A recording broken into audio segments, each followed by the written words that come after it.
First reading, Ezekiel chapter 16 verse 1 to 15, 60, 63. And the word of the Lord came to me, saying, Son of man, make known to Jerusalem her abominations. And thou shalt say, Thus saith the Lord God to Jerusalem, Thy root, and thy nativity is of the land of Chanaan, thy father was an Amorite, and thy mother a Sethite.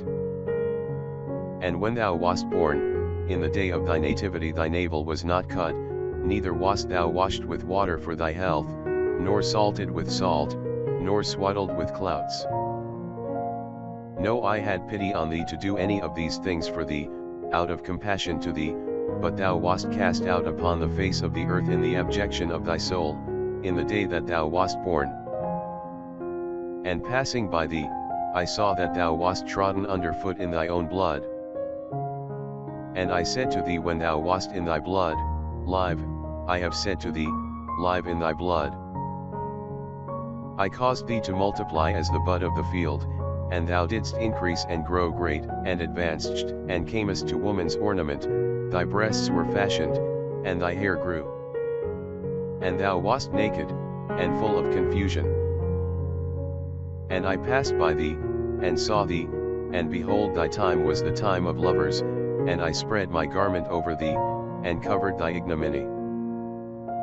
And I swore to thee, and I entered into a covenant with thee, saith the Lord God, and thou becamest mine. And I washed thee with water, and cleansed away thy blood from thee, and I anointed thee with oil. And I clothed thee with embroidery, and shod thee with violet-colored shoes, and I girded thee about with fine linen, and clothed thee with fine garments. I decked thee also with ornaments, and put bracelets on thy hands, and a chain about thy neck. And I put a jewel upon thy forehead and earrings in thy ears, and a beautiful crown upon thy head.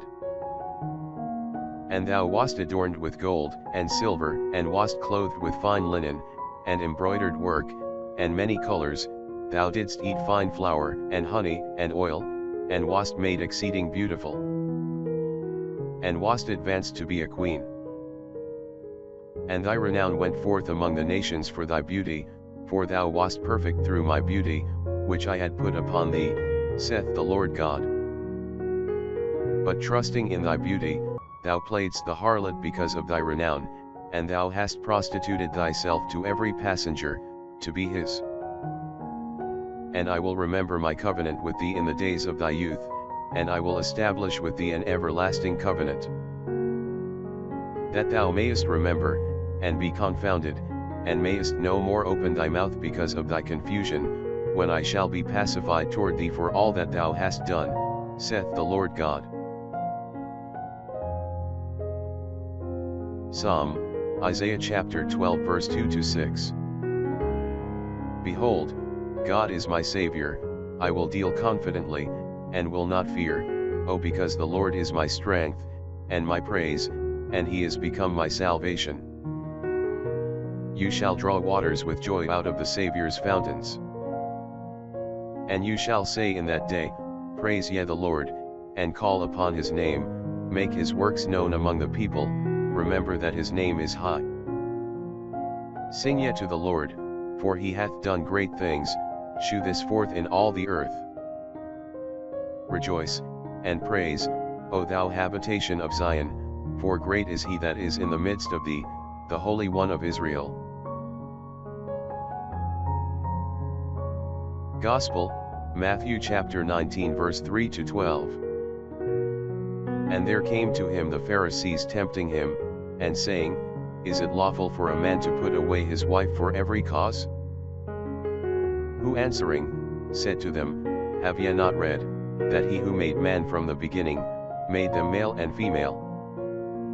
And he said, For this cause shall a man leave father and mother, and shall cleave to his wife, and they two shall be in one flesh. Therefore now they are not two, but one flesh. What therefore God hath joined together, let no man put asunder.